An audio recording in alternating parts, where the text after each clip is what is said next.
What's up, everybody? Welcome to the holiday episode of Valley Town, a weekly podcast and talk show all about Hearthstone. I'm ChanManV, and I got these guys with me, my co-host each and every week, Reynad, a good friend of ours, Savjz, and Blizzard designer Ben Brode. What's going on, fellas? Greetings. How's everybody doing today? Doing good. It's All right. pretty nice being on the show, special episode and all. Yeah, holiday. I figured we would do something special I just love doing holidays episodes each and just every year, and getting a chance to do some cool giveaways and have just great guests like the two of you guys.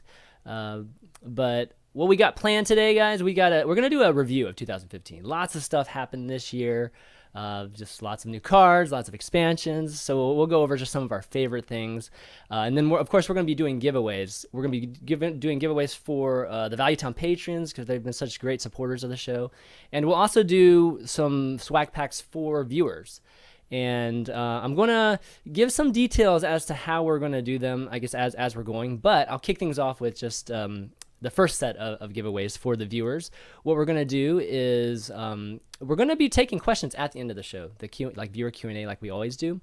And basically each of us, myself, Reynad, and Savjz, we'll give a swag pack away at the end of the show.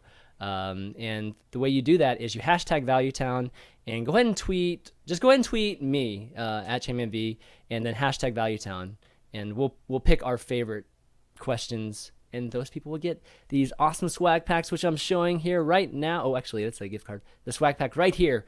Got pillows, got glasses, got mouse pads, posters, towels, all that good stuff right here. The Hogger's one of the best things, actually. I like the Hogger, but that's the swag pack you guys will be able to get here. And then the patrons we'll do a random giveaway at the very end. You don't have to be present for the patron giveaway, and those will involve some of these gift cards too, these $20 gift cards to buy some packs, as well as a swag pack too.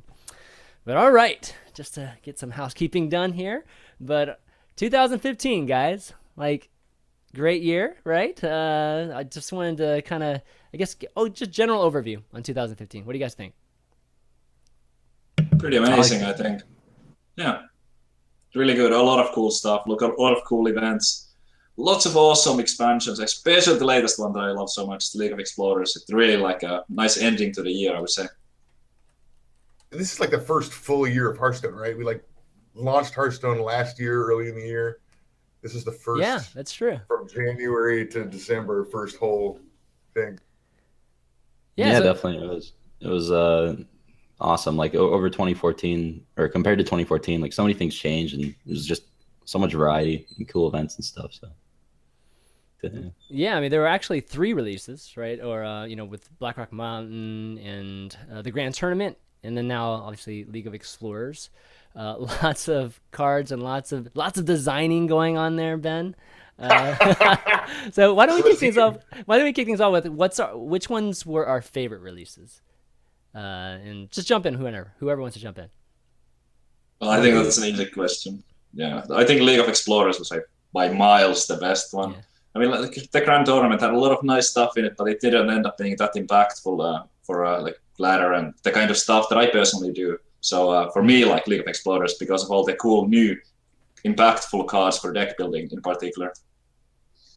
Yeah, I think League of Explorers was my favorite set as well, although I think that in the very long term, after another year, TGT will be a super impactful set. It's just those are cards that are they need more cards to come out to be at their best.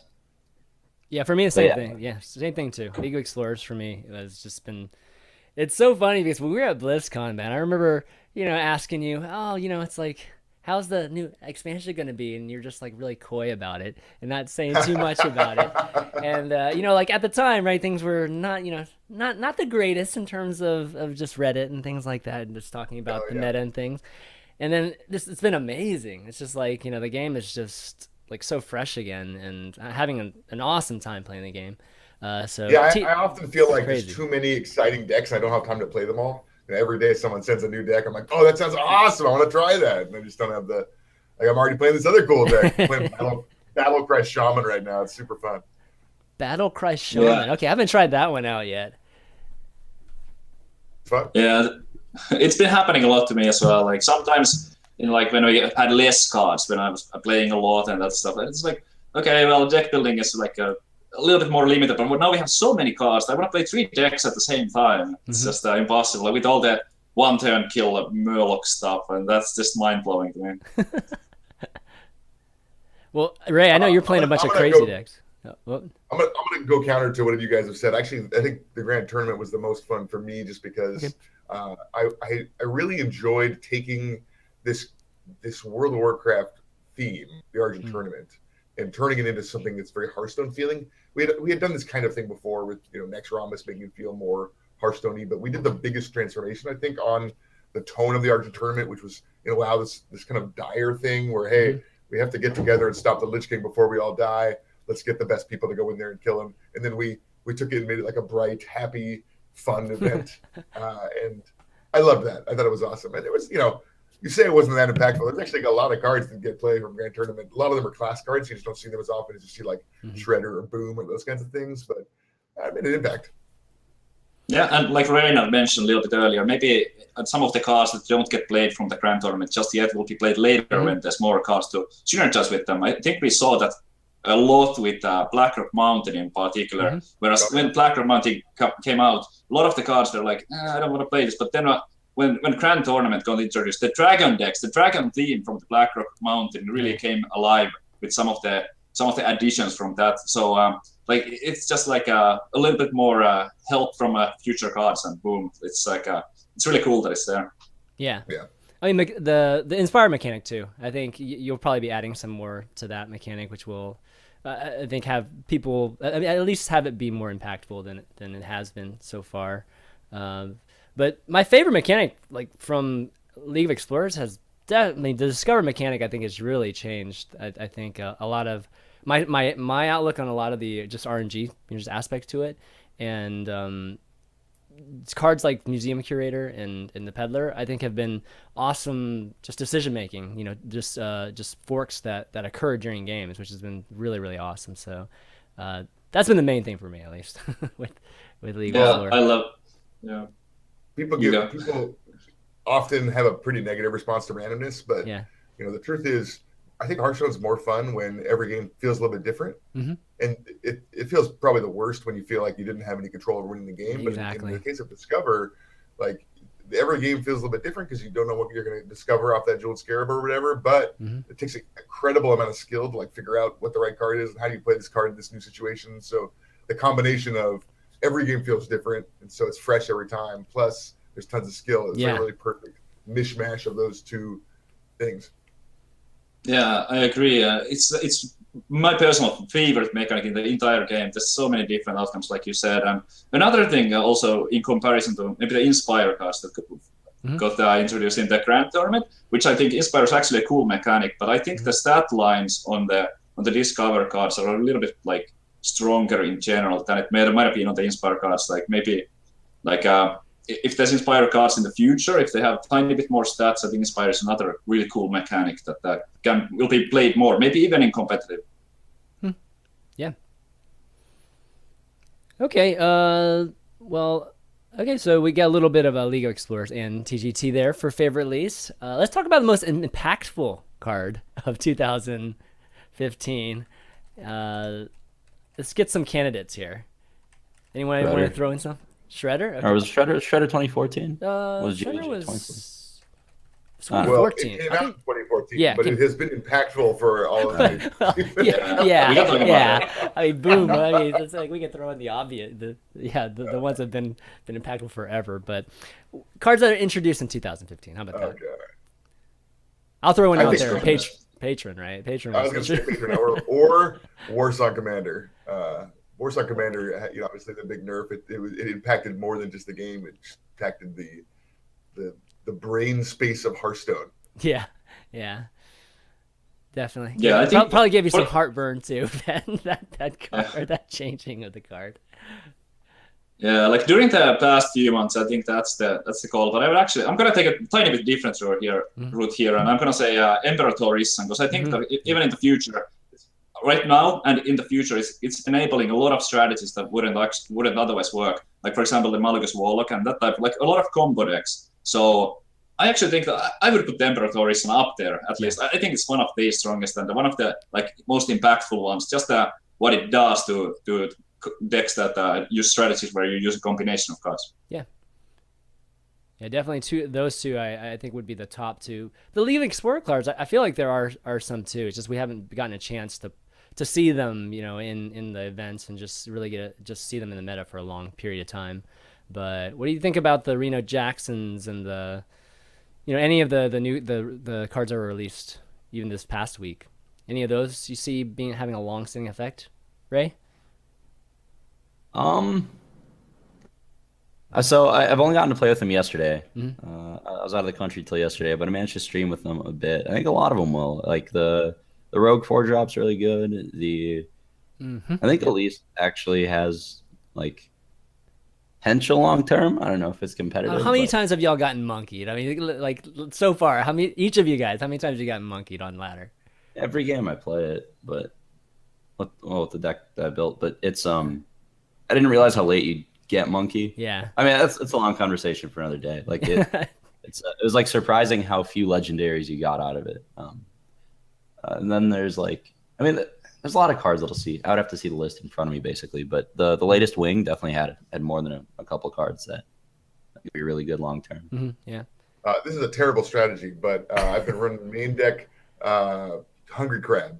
Which has been awesome. It's been awesome against Finley. Oh, and, yeah. All the Murloc decks. Yeah. And he's also good with Elise because later in the game, if they don't play Murloc, she's going to hold him back and turn him into a legendary minion. Yeah. It doesn't feel so bad. Yeah, that's true. That's pretty sweet. I've been picking it every now and then from Dark Peddler. Whenever, for example, I'm playing as a mid-range paladin, because you can land it on a Murloc Knight, and against Finley and all that, it can be really cool. But putting it in the main deck, not too much. But it's also really fun. Satisfying thing when they go turn one Murloc, you're like, hey, what's up? That's true. It is. I giggle for 5 minutes or something. It's fun. That's true. It happens more often than I would have expected to get that off. I haven't. Yeah, I think. Yeah, go ahead. Oh, sorry. I was just gonna say I'm really happy. Like Priest feels like a really solid class now. That's all I've been playing. Got yeah, it's much stronger. I think like long term. Shaman too. Yeah, Shaman as well. Shaman's the new one drop really. The new one drop really brought like the aggressive Shaman back to life. I still wish that like a slower Shamans would maybe be a little bit like a more viable, I suppose. But it's really fun to see that like you mentioned, Priest, that we really have nine competitive classes, all that you can bring to competitive play. I think like in the long term, the most impactful cards are always going to be like the cheaper ones. So long term, I think the cards that will have the most impact are like Tunnel Shroud, which will never not be in a Shaman deck really. I think like Dark Peddler, which would almost never be in a Warlock deck, and like Cursed Blade, even if there's no place for it now, like long term, just because it's a 1-mana card that's like playable. Finley, like all the cheap cards, I think, are the ones that are gonna see like more play than the expensive cards long term, because it's harder for them to get outclassed when new cards come out. You mentioned Cursed Blade last week, and you liking it, and it was funny because the viewers couldn't tell if you were trolling or not. But obviously you're not trolling about that card at all. So. Yeah, I want to get, I guess, more details as to why you think that card is so good, or at least the viewers are probably wondering that. That's it. That's always my reason. It costs 1 mana. If it's a 1-mana card that's even sort of playable in something, it is like there's a deck for it. Reliquary Seeker, right? Looks like trash to everyone, but yeah, it costs 1 mana, so it's playable. That's true for every card, even things as weak as like Corruption. I think all the 1-mana cards have a place. I'm not sure what place Cursed Blade has yet, but. I think, aggressive warrior decks probably. But, something will come out where you can give Molten Giants charge and oh, let's hope not. Yeah. Let's hope not. Now, what do you guys think of the Cursed Blade? Like the Savjz and Ben? I think that it's like one of the funniest things when it pops from a Blingatron. But if you're playing like an aggressive mage and you give your opponent the Cursed Blade and then Firebolt him, well, it's so hilarious. I actually had that happen once. Unfortunately, I wasn't streaming that time, but I think I think out of Klingatron, I think it might have a place in an aggressive warrior list. But aggressive warrior list, it's viable, but I don't think it's competitive just because of how lacking it is on card throw. And yeah, not sure. Maybe, but it's a cool card, and like Reynad mentioned, it definitely might find its place. Yeah, I like it. I like cards that have some risk to them, and you kind of have to, maybe build your deck around handling that risk. But it's the kind of card that helps you get early game control for 1 mana, and that's a huge part of getting ahead in Hearthstone, is getting ahead on the board. And so if you can make sure your opponent can't get a foothold in the first couple turns, that's pretty huge. Yeah, I mean that's always fallen to the Fiery War Axe, right? At least with the warrior, but I guess this gives it even more draws to be able to to get a weapon that can control the early game. It's really cool. I mean, the question is the downside doesn't matter. Are you likely to die before you kill your opponent? And if you're clearing their first 3 minions and maintaining a board presence, then the answer is probably not. Yeah. Yeah, definitely. But to your point about the early minions, Ray, like the Museum Curator's been one of my favorite cards because all I've been playing is Priest, literally the last week, and so a lot of Entombed, a lot of Curator, and just comboing that with like Valen's Chosen, or just all the small minions now, right? There's like so many small minions that with a non-dragon priest deck. It's been really fun, and getting the choices between Sylvanas or just a Dark Cultist, being able to play a Dark Cultist the next turn is kind of a cool decision when it comes to priest. So really been enjoying that card too. I think that was one of the big ones too that you pointed out, Andre, last week. That one of your favorites, at least. Yeah, what I wish was in the core set is just a 2 mana vanilla 2/4. It's only for priest. Okay, that would have been sweet. Like, but that card doesn't fill the same role, but it costs 2 mana, so it doesn't need to. It just needed like something to play turn 2, and I think the card's definitely more than good enough. Like, definitely going to be impactful for a long time. Yeah, it's kind of interesting though. It's like a 2-drop. It doesn't really help you against aggressive decks that much, which is interesting. Like, you're almost always getting like high impact death rattles out of it, but unless it's something like Deathlord, it's like a 2-drop that's a late game card, really, which is interesting. Yeah, Belzer helps too, and I think there's a few, like Dark Cultist also pretty amazing to just get the curve out nicely, and you might get to transfer that buff to a taunt minion later on. I think Curator overall is just so good, and it's so fitting for Priest, because it's the worst feeling ever to be hero powering on turn 2 as a Priest. You almost always lose the game unless you turn it around. Either Organize Circle or Lightbomb. Yeah, or you're forced to play like Shrinkmeister or Wild Pyro and that sort of package. But definitely cool. Okay, so yeah, impactful cards. I guess it's between Thorzan and Patron and some of the newer cards. I would say Thorson. I think I would. Yeah, too. Yeah. Patron's still good. I mean, it's still good now, but it's not. I guess it's not universal to every single deck or every single class like Thorzan is. Okay, how about our favorite cards of 2015? I mean, that was impactful cards, but favorite cards can be whatever, just anything fun, anything just goofy, whatever. Anyone want to throw one out there? Elise Starseeker, man. Yes, it's awesome. It tells a story. I don't care if it ends up being unplayable. It's one of the coolest designs I've seen, and it's something that you can really like only do in Hearthstone. In other card games, that's not really like in physical card games. You can't make a card like that, so it's really cool. And I'm just happy Blizzard liked Tempestron.com so much that they made a card that helps you become legendary. That's true. It literally does. That was... Make your deck legendary.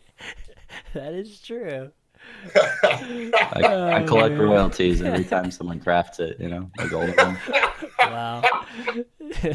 Ben gonna be cutting a check out. Oh man. No, I love the the animation is probably the best one too. For at least, the map. Yeah. I love the map animation. That's so cool.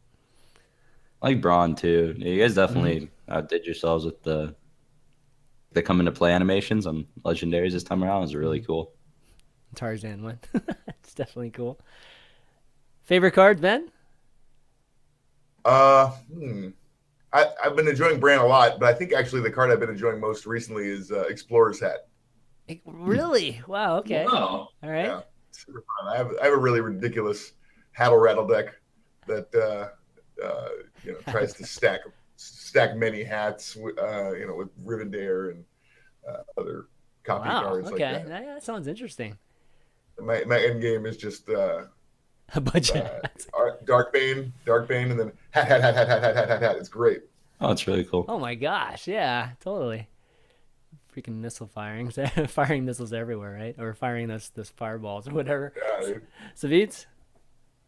Well, I have to go with Reynad Jackson for sure. Like it's not nothing else comes even close. I never did a preview on the card or anything like that on the League of Explorers cards. But if I had done a preview, I would have been like, no, never gonna play that and be a bit salty that because there's only a few legendaries that come every set that this was one of the legendaries that taking up a spot.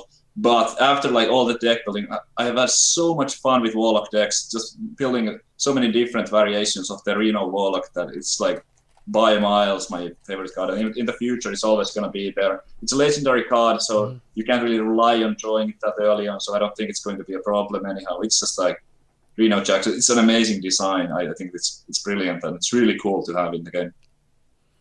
Yeah, absolutely. I think my favorite one, just playing around with things and just fun things, has been Brand. Just because Brand has so many different cards, right? That you can just combo with, and trying to come up with the number of combos that's like correct to play a Brand, or just the ones that are the most impactful has been just really, really fun. Just trying to put some decks together.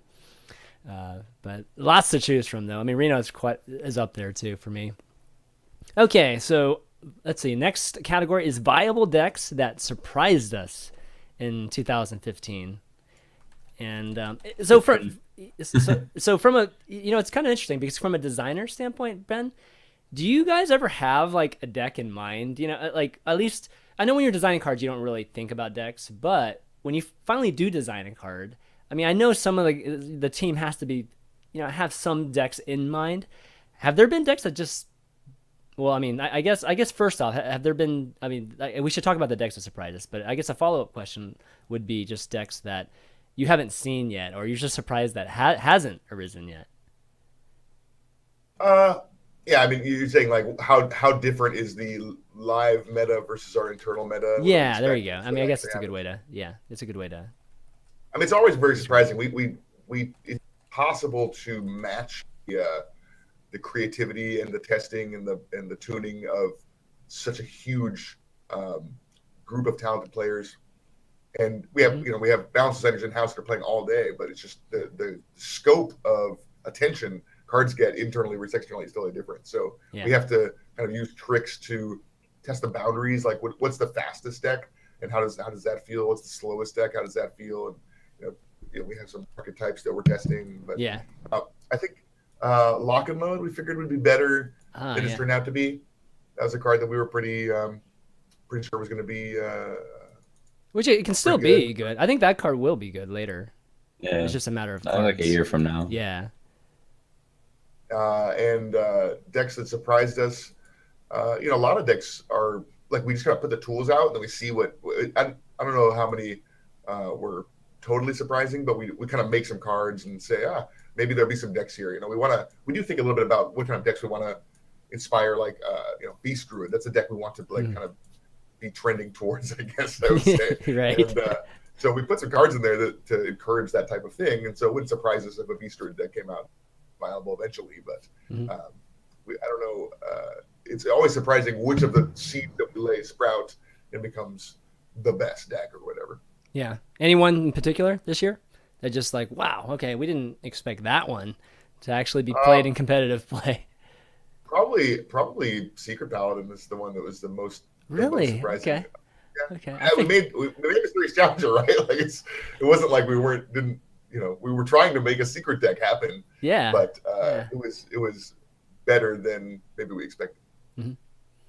Ray, you were gonna talk about surprise deck. Oh, I just think Patron's up there, but not necessarily number one. Yeah, I think Secret Paladin definitely one that came out of left field. Like it's there were a few of them, I'm sure. Like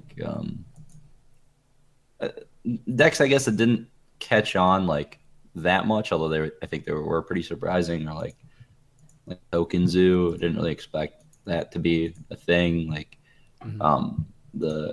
honestly, anything that's League of Explorers based was a surprise for me.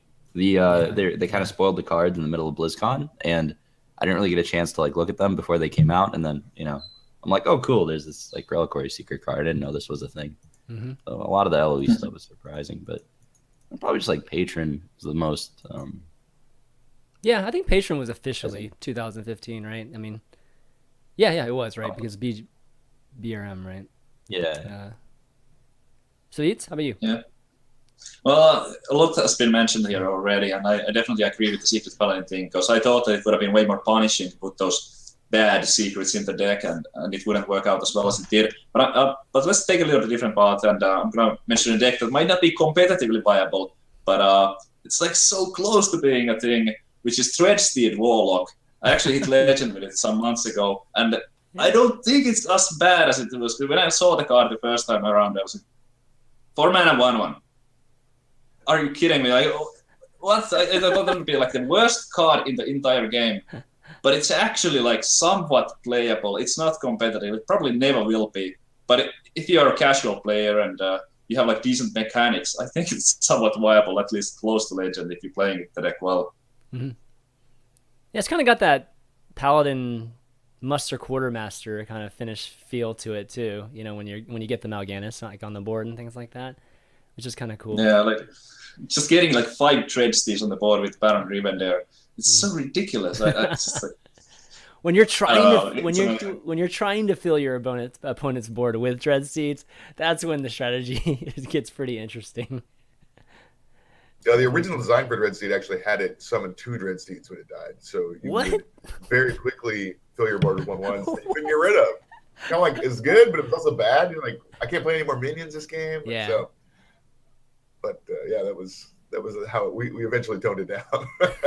Oh my gosh! If it was 2 of them, that would be wild. Holy cow! I know. Maybe if it costs 5 mana. 5 mana, sure, yeah, that's true. We tried it at 6 back in the day, but yeah. All right, yeah, Dreadsteed definitely that's a good one too. Any of the aggro decks besides the the Warlock one that you mentioned kind of surprised you guys? Maybe any of the mech ones or just the casino mages? Did you guys expect that when you guys saw the cards? I don't think I was too surprised by any of that. I think that Shaman might have been like before that joke already. Like it could have been close to being viable. Yeah. I didn't think it would be a top deck, but I thought it would have been a little bit stronger than it ended up being. But now with the draw kit, it's working, but it's not really like a surprise. Yeah. Okay. All right. Well, let's see. Next up, we've got. All right, we're going to talk about events. There are lots of events in 2015.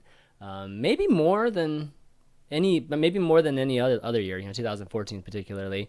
And we had a lot of variety of events too in a different organization. So why don't we just talk about favorite and most memorable events for 2015? Who wants to start off? No, I can start off. Sure. My favorite and most memorable, at least, had to be the Via Game House Cup 3. Like it was actually in the middle of Romania, in a castle, in Dracula's castle. Like what? Like. That's true. Go to Dracula's castle to play Hearthstone from the highest tower. It sounds like a joke that went too far, but it was so amazing. Like, it was truly like I'm never gonna forget that one.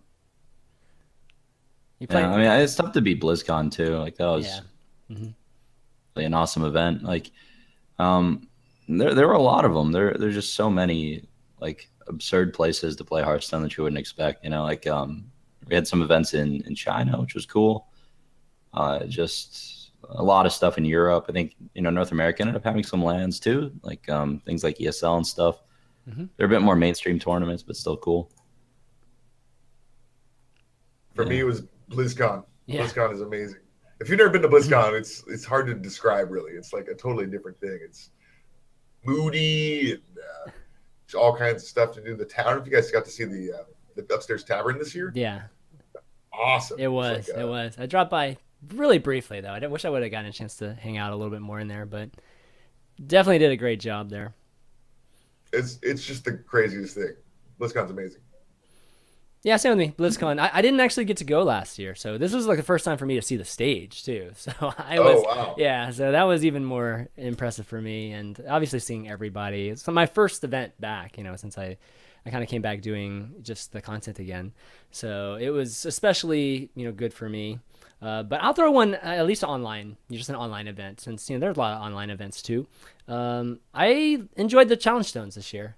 And yes, we're on Tempo Storm. I know right now, so it's not like just that sort of thing. But I think Challenge Stone, honestly, with just obviously just Ray and Tempo Storm as well as Rania and Crib, or creating it. Actually, Rania created it. I didn't actually know Rania created it until like later. But the formatting is just the most unique. You know what I mean? It's something that I had thought about actually just back a year and a half ago, but never got a chance to execute. So getting, seeing you guys get a chance to execute it, that's really, really cool. Yeah, Ronnie and Crip definitely deserve more credit for it than us. We just had the resources to do it and thought it was a cool event. So, but yeah, that's an event that was awesome. And, props to Blizzard for bringing that to BlizzCon too. That was really cool. So, yeah. All of them were pretty cool. Yeah, well, I'm sure we'll see some more, and hopefully we'll see some more events too, just to kind of mix things up. Instead of we see so many just standard, different formats with Conquest and last class standing and some things like that, or last hero standing. But it's cool just to see something totally wacky, yet just really challenge the players and their deck building abilities and things like that. Okay, so next up, all right, this may be a little bit different angle, but biggest challenge of 2015 for personally, or just from the standpoint of Hearthstone.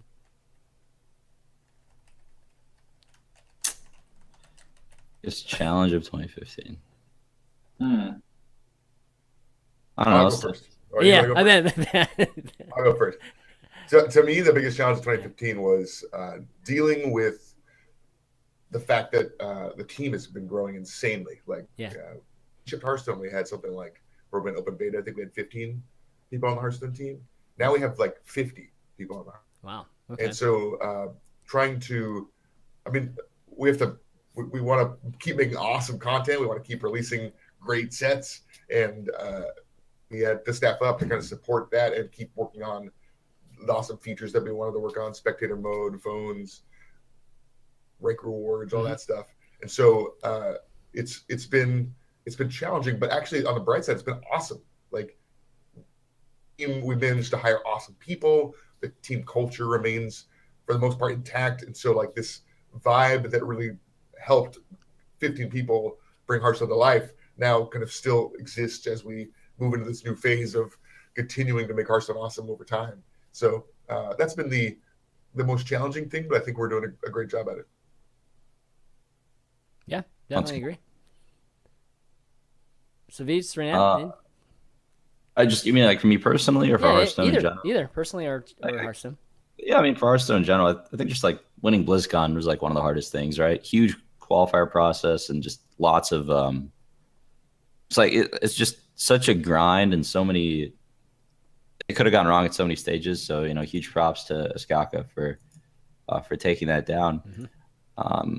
But for me personally, it's kind of a lot of what Ben described, actually, just the team stuff. Our staff is up to over 60 contractors and stuff if you count the 30 writers or so, and it's So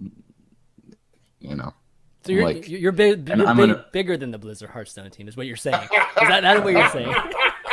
There's a full-fledged, full-time employees. It's very different, but yeah, it's just ours are I don't know. I'm a 23-year-old kid without a college education, so running all of that, having it all flow together that was really hard. Setting it up, but it's been going well. Yeah. No, it's definitely impressive, man. That's a lot of people to have to manage, and I can't even imagine it. That's why a lot of people that watch your stream don't realize how busy you are, offline, and don't realize all the things you have to deal with. Savjz, how about you, man? Well, personally, I think the biggest challenge was the 6-week period leading up to BlizzCon, where I was basically casting here, casting there. It was Europe, NA. I actually flew 3 times to NA and back, and it was really really taxing in the end, and I was like a little bit burned out in the end. But like keeping myself together and like keeping the casting on a high level. It was I spent like less than a week at home, and it was like in the maximum 2 days at a time. So that was a little bit too much. Probably not gonna do that next year. But yeah, it was awesome at the same time. But for like Hearthstone in general, I think that like keeping the World Championship Tour thing, like everything together with like the small cups that grant points, like how to like just like all the different things that give points and like all that stuff. Like I think it was a huge challenge, and next year it's probably going to be even better. I think that considering like the circumstances, the job has done really well about last year's, but I think the next year is going to be even better.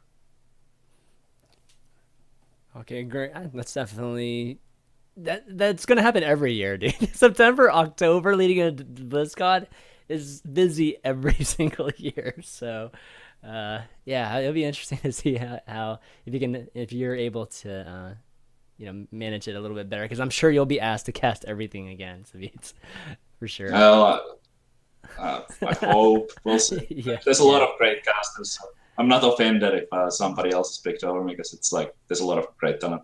Yeah. For me, I'd say just biggest challenge was just figuring out, or just being bored with my job and wanting to get back into doing this stuff. So that was probably trying to not just figure that out internally myself. All right, last one. Favorite moments for each of us, 2015. What do you guys think? Just absolute favorite thing. Well, I can go first. I think my favorite moment was honestly that it was out of all the players that were at BlizzCon, it was Ostkaka lifting the trophy in the end, because there was so much like trash talk about. Well, there will still be, but there was so much trash talk about how much RNG there is and how anybody can win and all that stuff. And then it's out of all the players, it's Ostkaka who wins it, and who is being considered like one of the best players in the world, and he did it in a convincing manner. And not only that, he played Patrons, which had been like all over Reddit, how the deck is dead, like Force and Commander got nuked from orbit, it's not viable, you cannot play it anymore, why did they take this deck away from us? And it's like, well, it seems like it's still working. He just won 100,000 playing that particular deck. So I think that that's just Ostkaka becoming the world champion. I think that was like really good for the game overall, and it's like kind of might have shut up some people who had like some opinions that I think that were a little bit like wrong. That was a pretty stacked top 8 though. Like you could say that exact same thing and replace the name with like Ties or like anyone that was at that tournament. It would like all the players are known. Kranich like top 8 2 years in a row.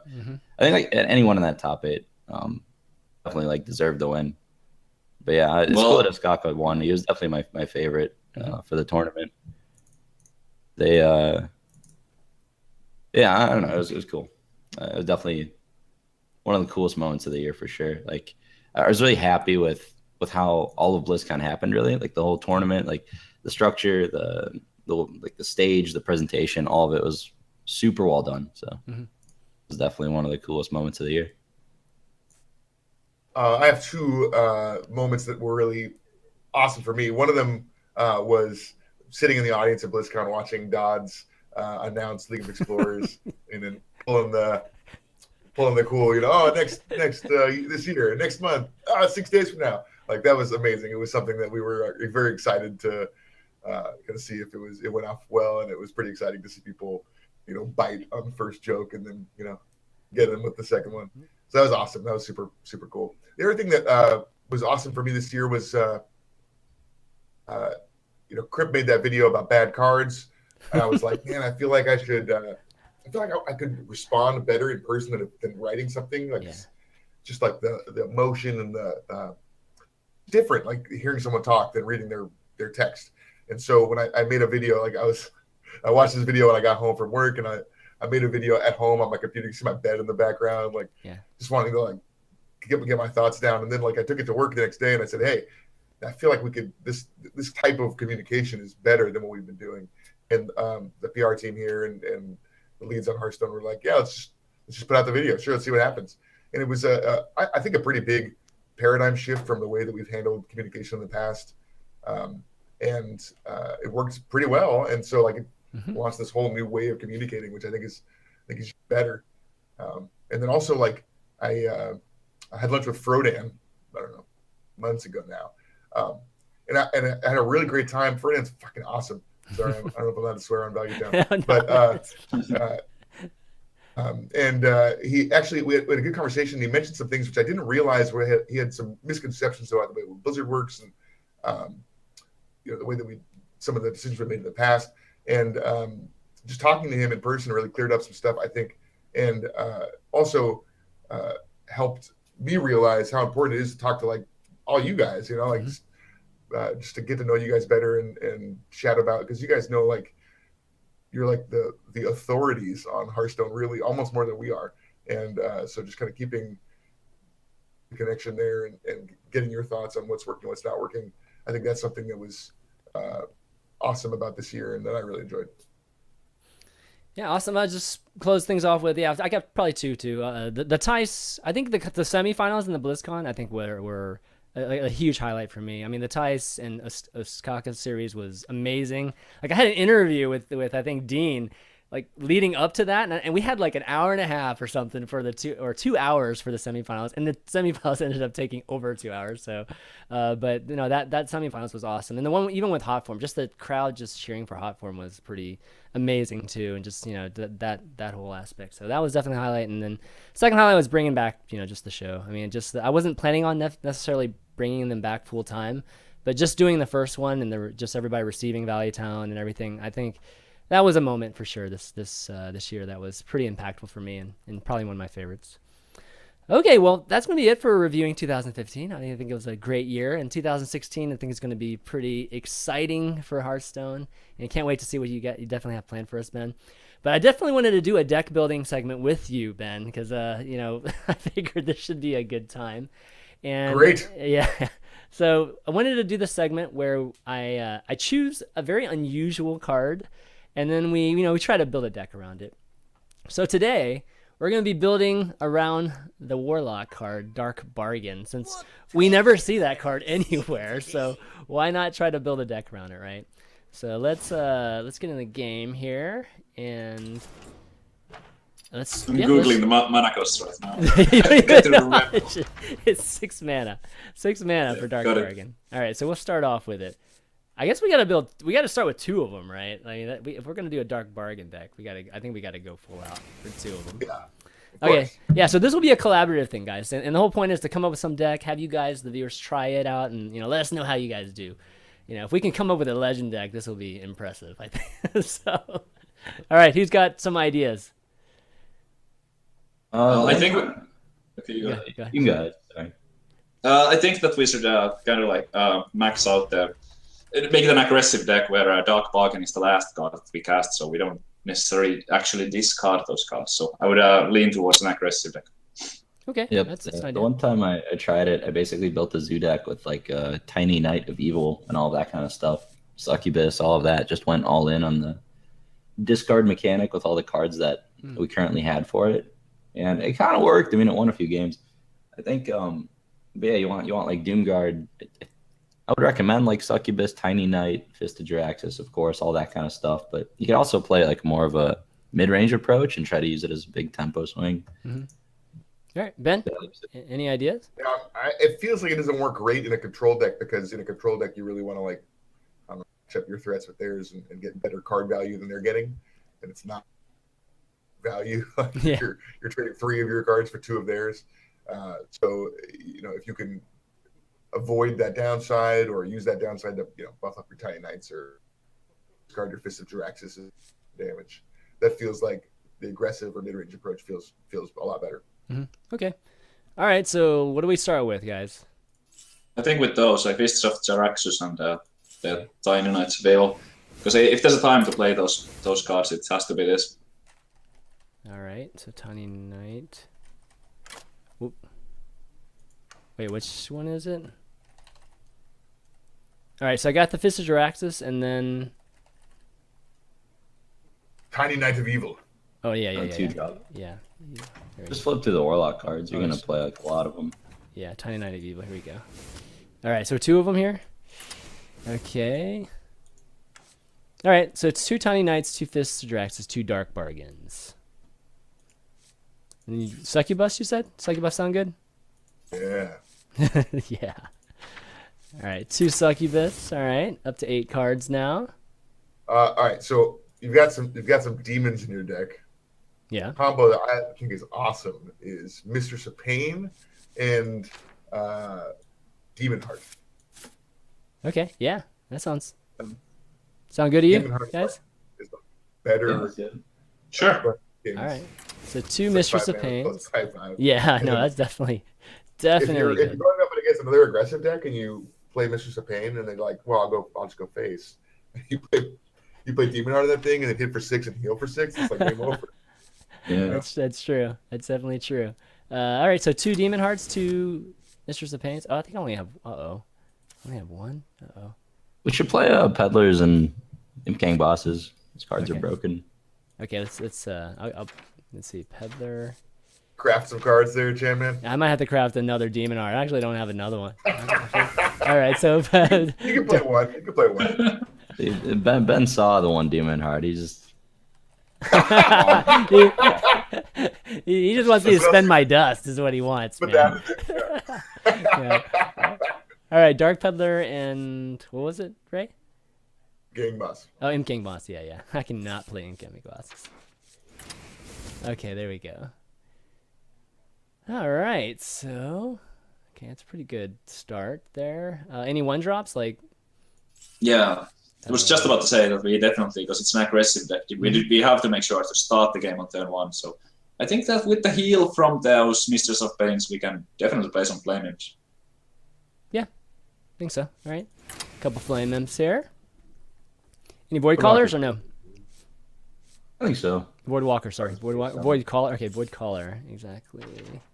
Okay. If we're playing like Demon Fuse, then we should probably play Voidwalker. Should probably play all the demons. Not all of them, but like the good ones. Yeah, I mean, I don't know. I know everybody hates Demon Fuse, but we could play Demon Fuse. If we're an aggressive deck, it's real good on Mistress of Pain. That's true. That's actually true. Give your opponent a mana crystal. All right, let's try Demon Fuse. I don't think I've ever. I mean, I don't okay, know, hold on. I don't know. Sabine is about to It's the peek thing. over there, so yeah, That's a pains little bit him. too much. Okay. it pains him. It pains him Here's to the actually thing. play Here's that. the thing. Here's the thing. You can ramp them up, and they play some big fatties, and you're like, oh, Dark Bargain, what up? That's true.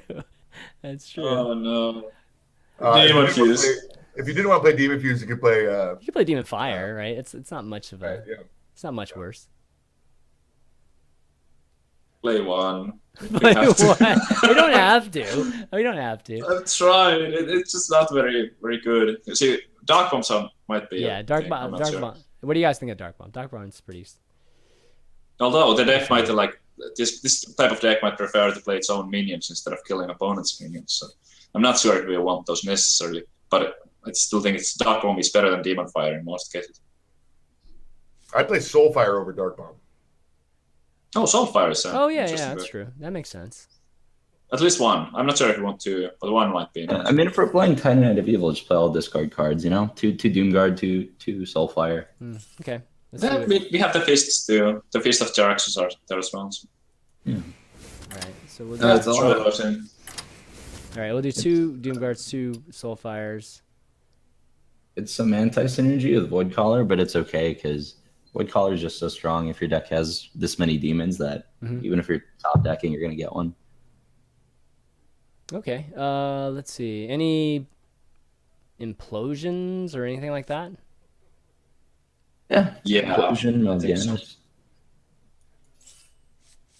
All right. It feels like if you're playing with Void Collar, you want Jiraxxus and Mal'Ganis in there, but they're definitely like not aggressive cards normally, unless you get them off Void Collar. So And I'm not sure if you want like a Jaraxxus necessarily, because that's kind of tied to playing the Void Caller. Otherwise, it doesn't go well with the team. But Mal'Ganis, I think, is pretty nice. Although we have nothing for the opponent to Big Game Hunt right now, and Big Game Hunter is fairly popular, so we could just skip those 9 mana cards.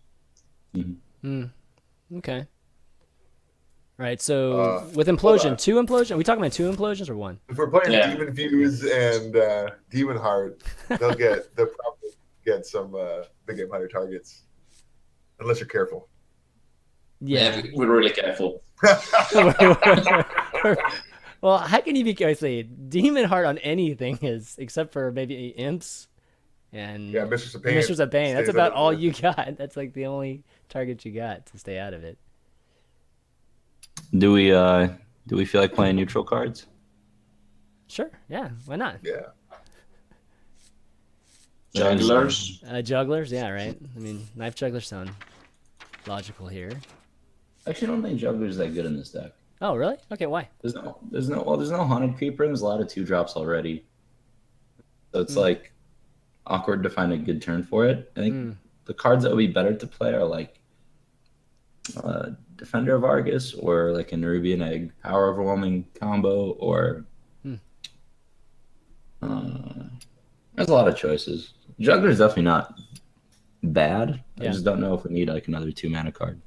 Yeah, you might be right. We can't really use to its full potential here. Okay. But I would definitely add something more, like 1-mana minions, because it seems important to start the game on turn 1. So I don't think flames are enough. I don't know what minions, maybe abusive surgeons for better trading, or maybe like void walkers, but some more 1-drops. Oh, if we don't have Void Walker, we should definitely put Void Walker in there. Okay, let's put Void Walker first, and then we'll. So good. Void Walker turn 1, Demon Fuse turn. Hey! Hey!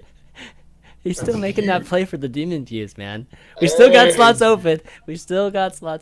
All right. Okay, so we're up to 27. Old school. What about Shattered Sun Cleric? Shattered Sun Cleric. Okay. That is definitely old school. I know, dude. What do you guys think? I mean, I don't have Argus in here yet either, so. Argus We got Fist of Jiraxis. We should probably play Deathwing. Oh. Wow. It's Plan B. It's obvious in hindsight that we should pick that. Yeah. Let's do it. I think that is a great idea. That is a great idea, actually. It's really just a big Doom guard. Yeah. It's definitely. Yeah, you're not gonna discard too many, right? But it's still pretty awesome. I always feel better with Deathwing in my deck. If I'm losing, I'm like, I'm losing. I'm like, I do have Deathwing. I might turn this around. Especially with Fist, man. This is double whammy. Okay, so we got 2 cards left. And we've talked about Shattered Sun, Eggs, Sergeants, Demon Fuse. Let's put in the Demon Fuse. We might have to put the Demon. Ben has been really lobbying for it, so let's go with Demon Fuse. All right. I don't know if it's good or bad because you've never played it, right? That's true. It's true. It is good in this deck because we have Mistress and stuff. I don't know if it's better than Demon Heart. Demon Fire. There we go. But yeah, it feels diffuse. +3/+3, so it's strictly better. All right, let's give this. So this is the deck, guys. I'm gonna screenshot it real quick and then link it to you guys. You guys give it a try. We'll see who has the best record with this deck. Here you go, guys. All right. I'll try it out, man. I've got a few too many stars. I'm right gonna now. try it out too, man. Oh my god. Oh my gosh. All right. Okay, it definitely looks cool though. All right, next one. So we're gonna do one more deck building segment here with Ben, and then he's gonna have to run, but then we'll do some giveaways and Q&A and all that good stuff. But all right, the next one's gonna be follow the leader. This segment again is a follow the leader. It's a deck building one where we actually don't collaborate quite as much. At least we don't discuss like the different cards and the themes that we're going. It's more about just going in order and then just kind of letting the theme play itself out and maybe, play off of each other's picks and that sort of thing. We can talk about it. We just don't collaborate about the theme here. I'm gonna let you 3 go for this one. So who wants to? We'll let Ben start this one because I know Ben's gonna make this just interesting. So we're doing a warrior deck. Ben, you got first pick. Lead us off. Also commander. It's gonna be sick. Oh Oh man. too soon. First taking a war Two deck. Warsaw Commander. Oh man.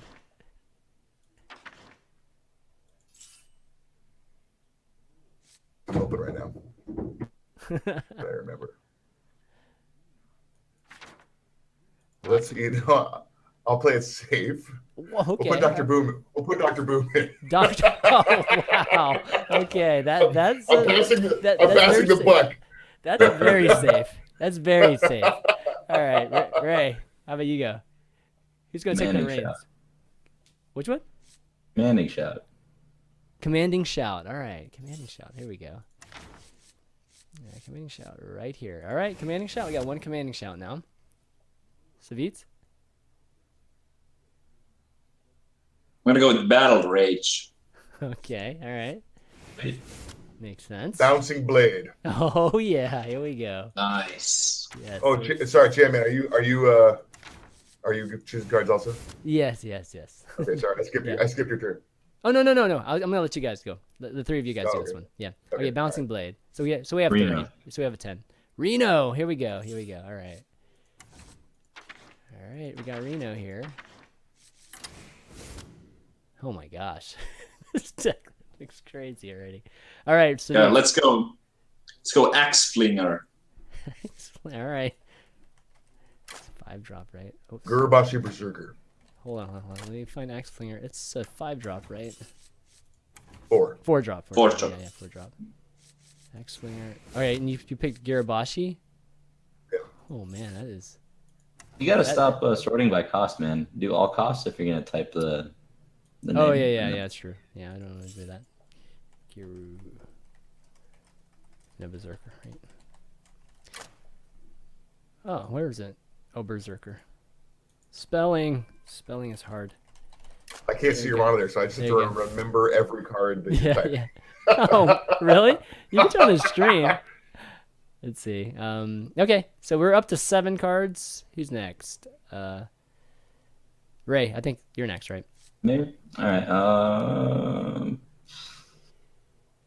Grim Patron. Grim Patron. All right. Whoops.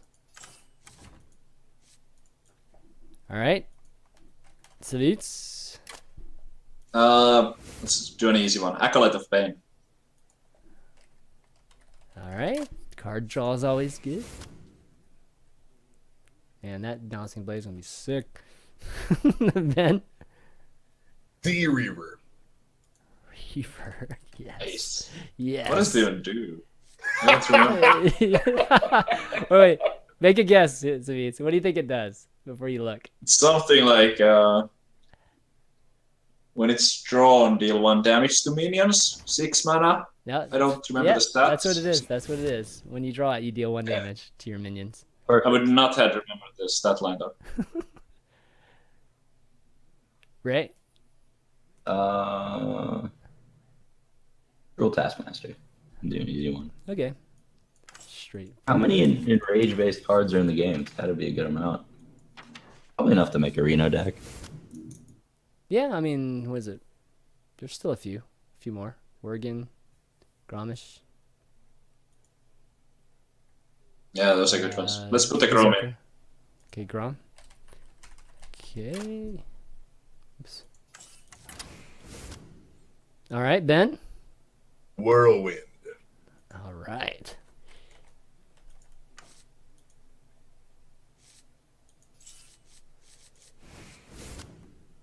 Ray. Unstable Ghoul.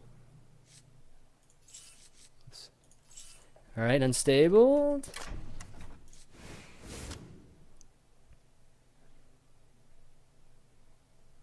Execute. Okay. All right, up to 15 now. Ben? Amani Berserker. All right, we're going pretty clear now. Oh, Monty. Monty is 2, right? There you go. Okay, he's Ray.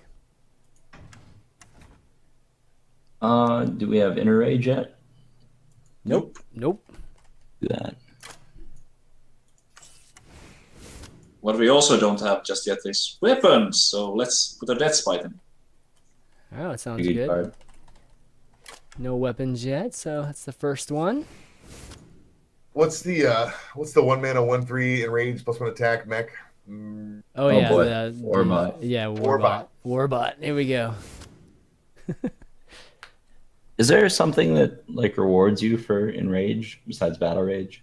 Like a card that Damage. buffs you mean? Enragey things? Oh, or Rampage, right? Rampage is something. something? Oh yeah. That card's good. Is that your pick? No, I'll pick Execute. Oh, we already have Execute. Okay, yeah, Rampage. Let's do Rampage. All right. Card's pretty good, by the way. I've played it a bit. I've been comboed. I was comboed the other day by it. Somebody breaking out the old school OTK deck on me. Savjz? I'll go with Gore Howl. All right. Need some more weapons. Second weapon. There we go. You know, we are missing a Berserker. Wasn't sure if you guys were aware of that or not. I was gonna say enraged Worgen. Which one, Ben? Enraged Worgen. All right, there we go.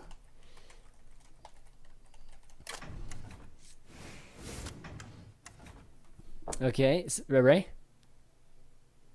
We're We're up to just 22. that one. Let's throw in a charge. Just okay, so a zero charge, right?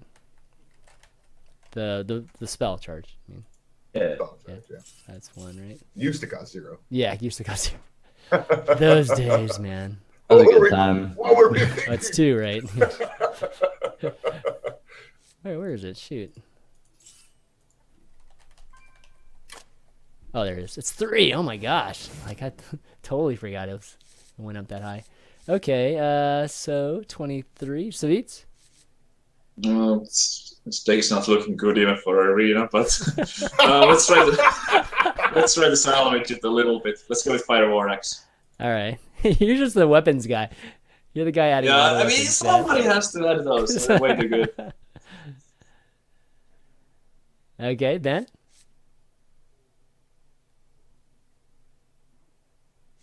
Crazy to add a second execute, do you think? We can add Crush. That's kind of like an Oh, execute. there we go. Crush. Rush. Oh wow. What is Good Crush? call. Is that if you have a damage minion? What is? Oh, it's perfect. Crushes. Is it I if you're should damage? remember. Oh, 7. Golly, I forgot about Crush. It's cheaper if you have a damaged minion. Oh, perfect. Yeah, that's a Enrage card. That's cool. Yep, that is. All right. Let's do an Armor Smith. All right. Easy enough. And, let's also put in a Brawl. If things go bad, but I don't know how that would happen. It's probably not going to be an opportunity for Brawl because we're going to Deathwing is a strictly better brawl. Yeah, strictly like strictly better. All right, Brawl. There you go. do we have enough rage effects? Should we add revenge? Or do we need more Revenge. more Revenge. Well, that's good. Yeah. I think that's pretty good. Yeah. revenge? Revenge. All right, Revenge. sure. Elven Archer works too. You know, you guys don't have fraud. You guys don't have frauding in here yet. Yeah, card's not bad. Let's play that. Right. I figured if you're gonna add like basically berserkers, it doesn't officially have an enrage, but It's a pretty cool arena deck. Savjz Like doesn't think 3 out so. of 10. Savjz doesn't think so. Okay, so last card, right? Yeah, last card. Don't Save us. Save us. Dun, dun, With dun. one card! That's a lot to ask. Search for the my word Enrage. God, this is crazy. Justicar True Heart. Justicar. Wow. Okay. Yes. That's all right. Wow, this is a long deck. All right, it's gonna be fun screenshotting this. All right, so this is our Follow the Leader deck. It's obviously Enrage themed here, and pretty interested. It's an Enraged Reno Jackson deck. Has anybody built an Enraged Reno Jackson deck yet? But I think there's a reason why. All right, so let's get this out there to everybody, and then we'll I especially like the synergy between Revenge and Reno Jackson. It's good. yeah, that's true. That's definitely true. All There intended. we go. All intended. Yeah. Okay. All right, let me paste this out to the chat here. There's 2 parts, guys. It's super long. Obviously, it's a Reno. Reno decks are always too long to screenshot, but it's all good. Let's see, where are you guys? There you are. All right, well, that's going to conclude that segment, and I think we're going to have to say sayonara or later on to Ben, because he's got to actually work. I mean, like, some people have to work. It's kind of crazy, you know what I mean? But Ben, really great having you on the show. You know, it's been a long time. I think it's almost 2 years actually since you've been on. It's crazy. I know. It's good to be back. No, definitely great to have you on, and I'd love to have you on some more, just because it's always a pleasure. But any shout outs you want to do before you take off? I want to shout out to my man Reynad, my man Savjz, for shoring up. All right. Thanks. And my homies on Team 5 who are probably watching. But, I think they are watching. Yeah. And, you know, in case something my explodes. homies over here on the right. And Merry Christmas, you guys. Yes. Awesome. Thanks for inviting me on here, Jay, man. It's awesome. Absolutely, man. But those of you, we're going to take a quick break. The rest of you guys, just the viewers, we're going to take a quick break, kind of switch up the cams and all this stuff. And then we're going to start doing giveaways. So last chances to get on the giveaways, hashtag ValueTown, tweet at me at ChanManV, any questions that you want to do. And then each of us are going to pick our favorite questions. And then we're going to be giving away some awesome swag packs that were courtesy of the Blizzard Hearthstone team, community team. So really, a huge thank you to those guys for doing that for us.